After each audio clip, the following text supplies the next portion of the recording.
Olá pessoal, bom dia a todos, né? Vamos dar início aqui à nossa sexta aula de cálculo 1, tá? Bem pessoal, no vídeo passado, o que aconteceu, né? Nós estávamos falando já de limite e continuidade. Nós introduzimos a ideia de continuidade de funções de uma forma intuitiva. Ou seja, a gente disse que uma função seria contínua quando você conseguiria traçar o gráfico da função sem tirar o lápis do papel. E mais, vimos que, intuitivamente, uma função é contínua quando, num determinado ponto P, quando você faz x se aproximar de P, o valor que a função assume em x se aproxima de f de P, tá? Então, basicamente, intuitivamente foi isso. De onde nós escrevemos através de um limite e concluímos que, intuitivamente, tá? Intuitivamente, uma função é contínua num ponto P se, somente se, o limite de f de x quando x tende a P dá exatamente o f que a função assume no ponto P, tá? O f que a função assume no ponto. Perfeito? Então, essa aqui é uma ideia intuitiva. O nosso objetivo nesse vídeo é trabalharmos em cima de uma definição mais formal, né? Matematicamente falando, onde esse pensamento, essa ideia é uma ideia bem rigorosa, tá? E mais difícil, assim, digamos assim, de você entender. Mas eu espero que vocês entendam a ideia, né? Entendam como é que funciona, para você provar que uma função é contínua, matematicamente falando, de uma forma bem rigorosa, usando todo o rigor matemático, tá? Bem, não se preocupe que eu não vou cobrar esses tipos de questões, por exemplo, em uma prova, tá? Pois eu entendo que realmente não é uma parte, assim, né, que vocês, que deva ser cobrado num curso de física, tá? Se fosse um curso de matemática, eu cobraria, porque o matemático, ele precisa saber demonstrar, ele precisa saber provar as coisas. O físico, o curso em si, né, ele não está interessado muito nesta área da matemática. Ele entende que o físico precisa entender as ideias, né, precisa entender precisa entender como a gente pode aplicar esse conhecimento para resolver os assuntos, né, os tópicos referentes à área de vocês, tá? Então, mas para isso, vocês precisam ter esse conhecimento, né, de entender como funciona, né, como funciona. Então, é isso que eu quero, esse é o meu objetivo aqui, para quem tem curiosidade, entender como a gente pode classificar uma função contínua ou não, dentro de todo o rigor, considerando todo o rigor matemático. Então, ó, essa que é a nossa definição de continuidade de forma bem matemática, né? Então, vamos lá. Bem, uma função f, vamos considerar uma função f e um ponto P, né, de seu domínio, tá? Vamos pegar um ponto P. Bem, vamos dizer, pessoal, que f é contínua nesse ponto, né? F vai ser contínua em P se, para todo epsilon dado, existir um delta positivo. Esse delta, ele pode depender só de epsilon, tá? Tal que, para qualquer x, né? Para qualquer x que tu pegue no domínio, o módulo de x menos p, se o módulo de x menos p for menor do que delta, implica que o módulo de f de x menos o f de p é menor do que epsilon, tá? Vamos ler de novo, pessoal. A definição de função contínua, de forma rigorosa, ou seja, essa que é pela definição mesmo, ela diz contínua num ponto P, se somente se, o quê?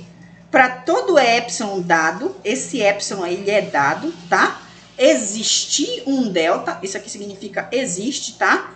Existe delta positivo, esse delta ele pode depender de epsilon, tal que, sempre que você pegar um x no domínio, e esse x satisfazer essa condição aqui, ó, que o módulo de x menos p é menor do que delta, isso vai implicar para você que o f de x precisa satisfazer essa outra condição. Ou seja, o módulo de f de x menos o f de p precisa ser menor do que epsilon, tá? Ou seja, resumindo tudo que a gente escreveu aqui em cima, né? Você pode compactar dessa forma, né? F é contínua num ponto P, se somente se o quê? Para todo epsilon existe delta positivo, tal que para todo x no domínio, desde que o módulo de x menos p seja menor do que delta, implica que o módulo de f de x menos f de p precisa ser menor do que epsilon. Isso daqui significa, pessoal, que ó, o delta é igual a delta de epsilon. Significa que o delta está dependendo de epsilon, tá? Ou seja, a expressão do delta com certeza vai levar em consideração o epsilon, tá? Perfeito, pessoal. Então, essa é a nossa definição de continuidade, né? De forma formal. Então, para você provar que a função é contínua, você precisa verificar essa propriedade aqui. Essa propriedade. Bem, pessoal, e aí, somado a essa, né, o livro do Guido Rizzi, ele traz 3 definições, né, que são equivalentes uma das outras, tá? Mais precisamente, pessoal, por quê? Você observa aqui, o que significa escrever isso daqui, pessoal? Aí você vai ter que recordar lá para as propriedades de módulo, né? O módulo de x menos p é menor do que delta implica o quê, pessoal? Na verdade, é se somente se isso aqui, tá? Se somente se, dizer que o módulo de x menos p é menor do que delta significa que o que está aqui dentro, né, é menor do que menos esse e maior, quer dizer, está entre menos esse e ele, né? Certo? Menos delta e delta, certo? É isso, ó. O que está dentro fica entre menos epsilon e epsilon, certo? Isso é a propriedade de módulo que a gente viu lá anterior, em vídeos anteriores. E aí, o que você faz? Você soma P em ambos os membros da desigualdade. Então, somando P aqui, somando P aqui e somando P aqui, como é que fica? Ó? Vai ficar P menos delta, né? Estou somando. E aqui, quando eu somar P, ó, o P vai cancelar com menos P, certo? Vai ficar só X. E aqui vai ficar P mais delta. Então, significa, pessoal, que o X está entre P menos delta e P mais delta, certo? Similarmente, eu posso estudar esse módulo, né? Ou seja, dizer que o módulo de f de x menos f de p é menor do que epsilon, significa que o que está dentro está entre menos epsilon, e aí você soma f de p em ambos os membros, você vai ter que o f de x vai estar entre f de p menos epsilon e f de p mais epsilon, certo? Então, pessoal, o que você pode fazer nessa definição aqui? Você pode simplesmente substituir o quê? Você escreve tudo aqui e substitui, em vez de colocar, né, módulo de x menos p menor do que delta, você pode colocar que o x está entre p menos delta e p mais delta. Em vez de colocar módulo de f de x menos f de p menor do que epsilon, você pode colocar que o f de x está entre f de p menos epsilon e f de p mais epsilon, tá? Então, você reescreve essa definição de forma equivalente, fazendo isso. E você ainda pode ter uma terceira definição, porque observe, se o x está entre p menos delta e p mais delta, significa o quê, pessoal? Que o x pertence a esse intervalo aqui, né? Que vai de p menos delta até p mais delta, tá? E aqui significa que o f de x pertence aonde, pessoal? A f de p menos epsilon e f de p mais epsilon. Então, você pode novamente reescrever essa definição. E em vez de escrever isso, você pode escrever isso. Ou em vez de escrever isso, e em vez de escrever isso lá, você escreve que f de x está dentro desse intervalo. Então, você tem 3 definições de continuidade de função, tá? Uma envolvendo exatamente essa forma aqui em relação ao módulo. Outra com relação... você pode escrever dessa forma, né? Que o x está entre menos entre esse e esse cara daqui. Ou você pode escrever em forma de intervalo dessa forma, tá? Todas elas são definições equivalentes para mostrar que uma função é contínua num determinado ponto, tá?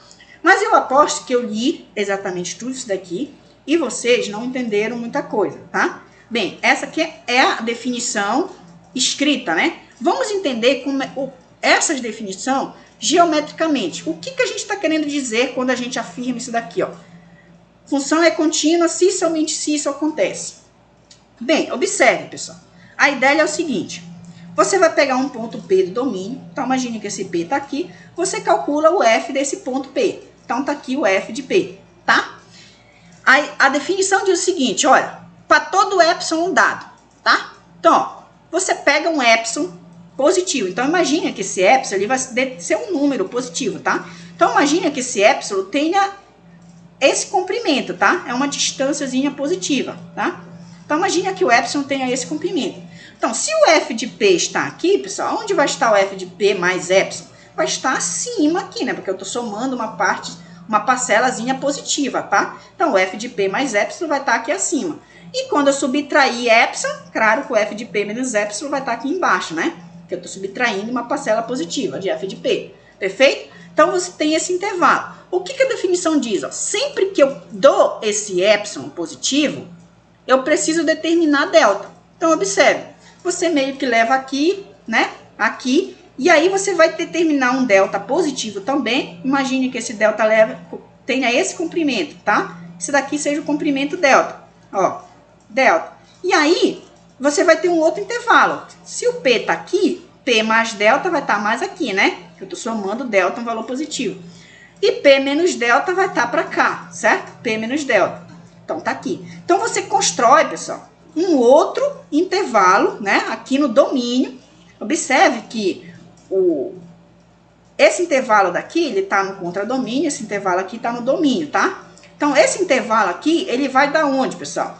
Ó, ele vai de P menos delta e P mais delta. Esse intervalo aqui vai de F de P menos delta e F de P mais epsilon. F de P menos epsilon e F de P mais epsilon, tá bom? O que propriedade nos diz, pessoal? Ó, para todo epsilon dado, existe delta, tá ok? Sempre que eu pegar x no domínio da função e o x estiver aqui, ó, nesse intervalo, então olha só, sempre que você pegar x nesse intervalo aqui, ó, entre P menos delta e P mais delta, o que acontece com o valor da função? Ó, o f de x precisa cair, pessoal, dentro do intervalo que vai de f de p menos epsilon e f de p mais epsilon. É isso que está acontecendo aqui, ó. F de x precisa estar dentro desse. O que a gente está dizendo para vocês, pessoal? A propriedade de continuidade está dizendo o seguinte, ó. Dado epsilon, existe delta. Esse delta, ele vai satisfazer, ele vai gerar para a gente uma propriedade. Qual é a propriedade? Sempre que você pegar um x dentro do intervalo de p menos epsilon e p mais delta, o f de x cai aqui dentro. Dentro desse intervalo aqui. E olha, observe que isso realmente está acontecendo, ó. Sempre que você pega x, ó, pega x aqui, calcula o f desse ponto. Olha, o f está aqui, ó. Onde é que vai dar? Ó, bem aqui, caiu dentro do intervalo. Pega o x aqui, ó. Pega x aqui. Ó, o f de x caiu dentro desse intervalo. Pega x aqui, ó. O f de x cai dentro desse intervalo, certo? Então, você tem essa propriedade, certo? Você tem essa propriedade. Então, é isso que está dizendo a definição para a gente, tá? E aí, a ideia, pessoal, simples, é você fazer o epsilon muito pequeno, tá? Muito pequeno. Por quê? Ó, se você faz epsilon muito pequeno, o que vai acontecer? Imagina agora que o epsilon é esse comprimento aqui, ó. A gente vai ter esse comprimento, ó. Então, ó, eu fiz epsilon, esse comprimentozinho aqui. Então, aqui estaria f de p mais epsilon. E f de p menos epsilon estaria bem aqui, tá? Mesmo quando eu fazer epsilon pequeno, você ainda encontra um intervalinho aqui, ó. Você encontra um intervalinho aqui, de tal forma que, pessoal, sempre que você pegar x aqui, ó, aonde vai estar o f de x, pessoal? Aqui dentro, ó. O f de x, aqui dentro, desse intervalo, tá? Então, de forma assim, se você for pensar bem, o que é que está acontecendo com essa definição, pessoal? Faz epsilon mais pequeno ainda, olha aí. Agora eu fiz epsilon bem pequenino. Olha aí o que acontece. Fiz epsilon bem pequeno. Mesmo assim, eu ainda consigo um intervalinho aqui, olha. Olha esse intervalinho aqui. Para qualquer x que eu pegue aqui, o f de x cai aqui dentro dessa faixa. Cai aqui dentro. Então, o que está acontecendo quando eu faço epsilon pequeno, pessoal? O que está acontecendo? Ó? Observe que quando eu faço esse pequeno, se tu pega x aqui, o f de x está se aproximando de f de p, ó. Está ficando cada vez mais próximo. Então, no fundo, aquela ideia intuitiva ainda está sendo satisfeita, né? Por esse pensamento aqui rigoroso. Então, eu espero que vocês tenham entendido, né? Essa definição formal, tá? Então, dizer que a função é contínua formalmente significa que sempre que você pegar epsilon positivo, existe esse delta, existe esse cara aqui. Ou seja, vai existir esse intervalo aqui, tal que, para qualquer x que tu pega aqui, o f de x cai aqui, certo? É essa a ideia, perfeito? Então, eu espero que vocês tenham entendido. E vamos fazer um exemplo para a gente entender melhor, tá? Então, eu desejo provar agora que a função f de x igual a 2x mais 1 é contínua nesse ponto P. Então, de acordo com a definição acima, o que eu preciso provar? Eu preciso provar que, dado epsilon positivo, né, eu preciso exibir um delta. Esse delta ele pode depender de epsilon. Tal que, sempre que eu pegar x no domínio da função e o x menos 1 for menor do que delta, implica que o f de x menos f de 1 precisa ser menor do que epsilon. Então, é isso que eu preciso verificar. Se o x menos 1 for menor do que delta, eu tenho que mostrar que f de x menos f de 1 é menor do que epsilon. Então, como você procede, pessoal, nesse caso? Inicialmente, observe que o f de 1 é igual a 3, tá? Ou seja, calcular o f de 1 é calcular o f que a função assume no ponto 1. Então, passa o ponto 1 aqui, você vai passar um 1 aqui, né? Troca o x por 1. Então, vai ficar 2 vezes 1 mais 1, que dá 3, tá? Perfeito. Então, o que eu... Reescrevendo essa parte aqui, né? O que eu tenho, pessoal? Eu tenho que provar que f de x menos o f de 1 é menor do que epsilon. Vamos estimar, né? Vamos estimar quem é f de x menos f de 1, né? Olha, observe. F de x menos f de 1, quem é f de x? É 2x mais 1, tá? Substituir a função. Quem é f de 1? Eu acabei de calcular aqui, é 3, ó. Então, vai ficar f de x menos f de 1. Então, vai ter essa diferença. Aí, vai ficar o módulo de 2x menos 2, certo? Módulo de 2x menos 2, porque, ó, 1 menos 3 dá menos 2, né? Aí, eu posso colocar 2 em evidência, certo? 2 em evidência. Vai ficar módulo de 2 vezes x menos 1, certo? E aí, a gente tem uma propriedade de módulo que a gente sabe que o módulo do produto é o produto dos módulos, né? Então, a gente pode separar aqui, tá? Então, vai ficar o módulo de 2, módulo de x menos 1. Isso, o módulo de 2 é 2. Então, o que a gente provou, pessoal? Que esse módulo aqui, em verdade, é igual a esse, tá? Como a gente quer que isso aqui seja menor do que epsilon, então isso daqui precisa ser menor do que epsilon, certo? Perfeito, pessoal. Logo, ó, a gente deseja que esse cara seja menor do que epsilon, então ele vai ser menor do que epsilon, somente se esse cara aqui for menor do que epsilon, né? Por essa igualdade. Perfeito? Como 2 é um cara positivo, eu posso passar ali dividindo, e a desigualdade não se altera. Então, tu tem que o módulo de x menos 1 precisa ser menor do que epsilon sobre 2, certo? Perfeito. Então, pessoal, observe. O que foi que a gente construiu em verdade? A gente saiu daqui, né, meio que foi estimando, para chegar em alguma coisa que envolvia a nossa hipótese. Então, olha, a gente chegou que o módulo de x menos 1 precisa ser menor do que epsilon sobre 2. Esse epsilon sobre 2 está dando para nós uma ideia, né? Está informando para nós quem é o candidato a delta, né? Ou seja, a gente precisa, olha, observe essas duas aqui, ó. X menos 1 menor do que delta, x menos 1 precisa ser menor do que epsilon sobre 2. Então, basta que a gente tome delta exatamente esse cara, certo? Então, a ideia é todo o tempo essa, pessoal. Você estima o que você quer. Eu quero provar que isso aqui é menor do que epsilon. E você tenta caminhar para esse cara, né? Tenta isolar, tenta fazer alguma coisa que fique exatamente esse cara aqui, ó. X menos esse ponto. Ponto 1. Ó, foi o que eu fiz aqui. Então, eu acabei mostrando que o módulo de x menos 1 precisa ser menor do que epsilon. Então, o meu epsilon sobre 2. Então, o meu candidato a delta é epsilon sobre 2, certo? E uma vez que o epsilon é positivo, claro que a metade de uma coisa positiva ainda é positiva. Então, o delta ainda continua sendo um cara positivo. Assim, ó, eu vou escrever a minha definição. Dado epsilon, eu vou tomar delta quem? Epsilon sobre 2. E ele é positivo, certo? Logo, eu tô tentando caminhar para cá, ó. Dado epsilon, eu tomei o delta positivo, tal que para qualquer x no domínio da função, desde que o x menos 1 seja menor do que delta, vai implicar o quê, pessoal? Olha, observe, né? Se x menos 1 é menor do que delta, quem é delta que eu tomei? É epsilon sobre 2. Então, implica que o módulo de x menos 1 é menor do que epsilon sobre 2. Da onde eu posso pegar esse 2, multiplicar aqui, né? Porque 2 é positivo, então não altera.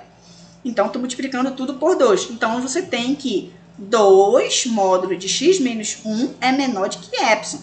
Só que por aqui, tá? Você sabe que 2 módulo de x menos 1 é exatamente o módulo de f de x menos f de 1, tá? Então, isso daqui é o módulo de f de x menos f de 1, que é menor do que epsilon. O que a gente provou, pessoal?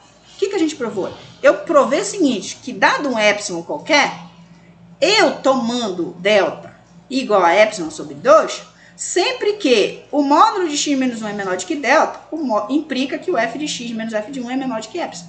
E eu acabei de provar, acabei de verificar a propriedade de continuidade, certo? Não é essa a propriedade de continuidade? Dado epsilon, existe delta, tá, qualquer x no domínio da função, desde que o x menos p seja menor do que delta, implica que o f de x menos o f de p é menor do que epsilon. Aqui a gente só está trocando p por 1, tá? Então, essa função é contínua em p igual a 1. Perfeito? Bem, pessoal, por definição, é assim que a gente prova a continuidade de uma função, tá? E aí eu deixo um desafio para vocês, para quem tiver interesse, não é obrigado a fazer, tá? Como eu já disse, eu não vou cobrar isso de vocês, mas eu me senti na obrigação de apresentar para vocês essa ideia mais formal, certo? Então, ó, peço que vocês considerem a função f de x igual a 4x mais 1, e eu quero que vocês provem que essa função é contínua nesses pontos, ó. No p igual a 2, no p igual a 0 e no p igual a 5, tá? Então, quem se sentir motivado a fazer, assim, tentar entender melhor como é que funciona, então eu peço que vocês façam essa demonstração aqui, tá? E uma observação é o seguinte, tá? Que as seguintes funções aqui, que eu vou apresentar para vocês agora, elas são contínuas em qualquer p do seu domínio, tá? Qualquer p real.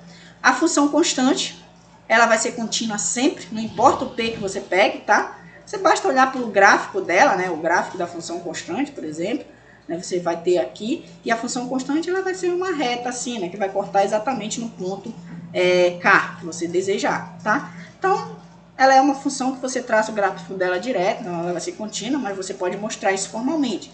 A função ax mais b, né? Também ela vai ser f de x igual a ax mais b, que é uma função do primeiro grau, ou seja, uma função cujo gráfico dela vai ser uma reta, né?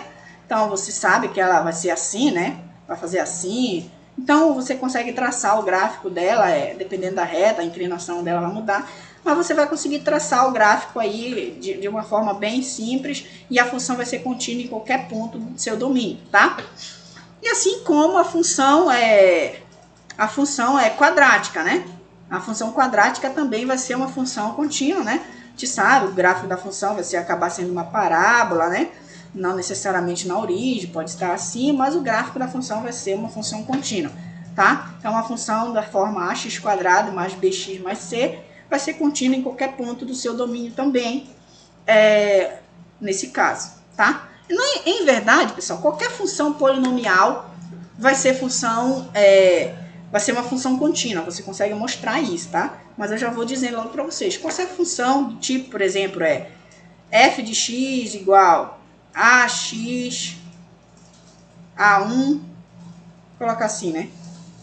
Igual a A1 mais A2x, colocar assim, A0, que é o termo inicial, mais A1x1 mais A2x2 mais reticência mais ANxN, né? Uma função polinomial. Qualquer função desse tipo ela é função contínua. Assim como, as funções seno, as funções cosseno, qualquer função vai ser contínua no nosso caso, tá?